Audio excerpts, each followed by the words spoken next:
Hey YouTube's Boy Magnificent. So today we're going to go ahead and use time wisely and get these calipers painted. There's just such a difference when you paint calipers. So easy to do. You go ahead and just take off the bolts.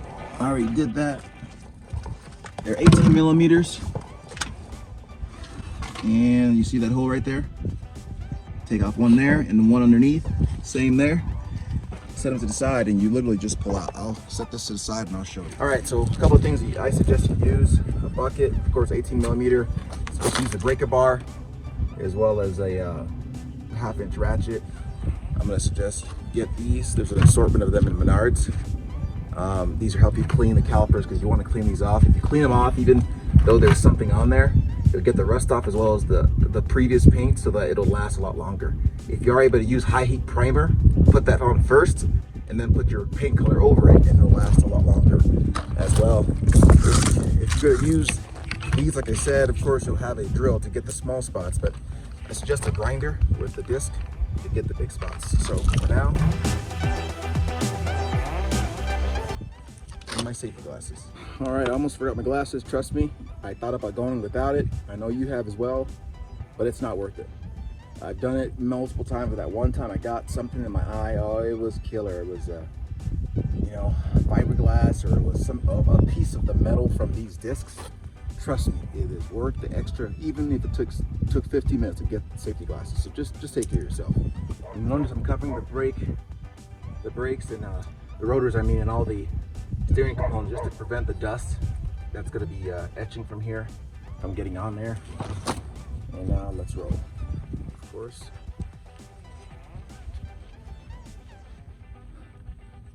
Good old trick here.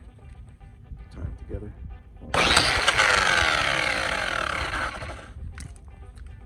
That's why you keep it turned off.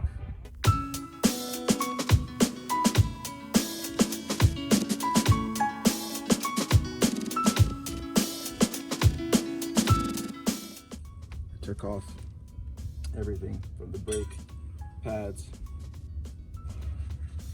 all the way through, and now I'm just gonna pull this out and now get to it. This is what you're gonna see the most, so if you really wanted to, you could just focus on this only and you'd be good, but I'm gonna do the whole thing. All right, so you notice you only gotta take it down to metal. Is the only time you gotta do that is if it's really rusted, but if it's not and it's just plain on there like this, you can leave all the black paint that was on there. I think I took it to a tire shop and they painted it for me, thankfully, because it was all badly rusted. So I'm gonna leave the backside because again, that's not really gonna be seen, and I can't really get in there. So this is what it pretty much looks like for that one. Now for this one, where it's gonna be seen, I went all out, you know. I used this, and then of course, when I was done with that, I used this. So, like for example, I'll go in here and so forth. So once I'm done, I'm gonna use brake parts cleaner, spray it, and then apply my first coat. So I did the brake parts cleaner. Notice this is the difference between a job that will last and a job that won't. Notice the dirt, not this, but the dirt that still came off of it after I was just wiping it down with the brake parts cleaner. And this is, the paint just won't stick as well to the dirt. So you gotta have a clean surface. Just wipe it down, take it slow.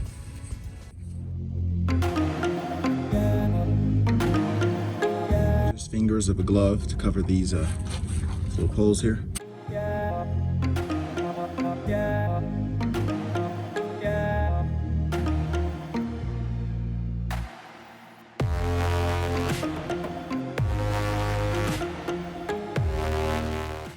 Let it dry for a day, keep in a good spot. And probably before I leave, I'm gonna put something to prevent the dust and whatever else from getting on it while it dries. We're back at it. Now, let's go.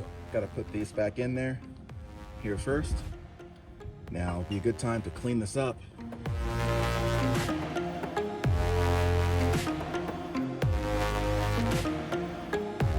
It's the hardest thing here is getting all this done without scratching or nicking the paint job that you just did.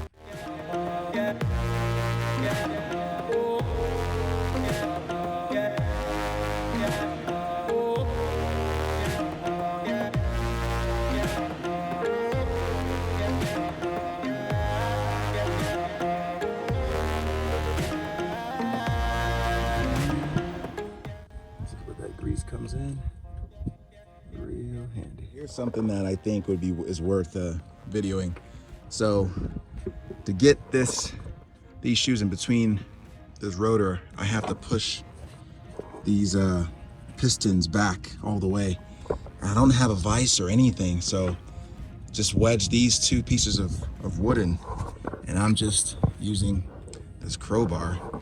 I'm just wedging, and it's getting it back there. So hey, use what you got, right? Finally got it separated enough by using what I just showed you. Now I'm gonna go ahead and put it on the rotor. Just pop some grease in the hole. What I think is, like I said, I didn't cover that hole good enough, and so some paint got in there, so it was having trouble getting in. But I got some grease on here. I put way too much grease in that hole, and so I had to wipe off the extra grease that was on the rotor, so make sure you don't get any grease on the rotor. Right, here's the final product. That's the rear wheels. Here's the front. Not bad at all. Not bad at all. Hindsight, trying to think if there's anything differently I would have done. Didn't have all my tools here, so had I had them, the only thing that I would have used would have been just chalk blocks. I got kind of a scare when I was doing this last one, because I took the brakes off and I actually had to separate them so that I can be able to put the brake shoes on. The parking brake wasn't on. So when I took off that jack stand on the driver's side, then I came to try to get this one up so that I can put the, anyway, short version of the story is just the vehicle started moving all of a sudden. The only thing that saved me was my jack stand. It was a heavy duty semi-truck jack stand. It was, I mean, that thing went whoosh, and it kept it from kind of sliding. So hindsight, chalk blocks. That's the only thing I would have done different. Gave you a little bit of a scare, but that's about it. So hey, do yours. Love to see what you guys have done as far as colors. I mean, I've hired people powder coating, but the effort of having to take the brake line off, then having to bleed the brakes, I just rather leave them on there. So if there's any other ideas that you guys have done, easier ways to get this done, pop it down in the comments. But that said, guys, your boy Magnificent signing out.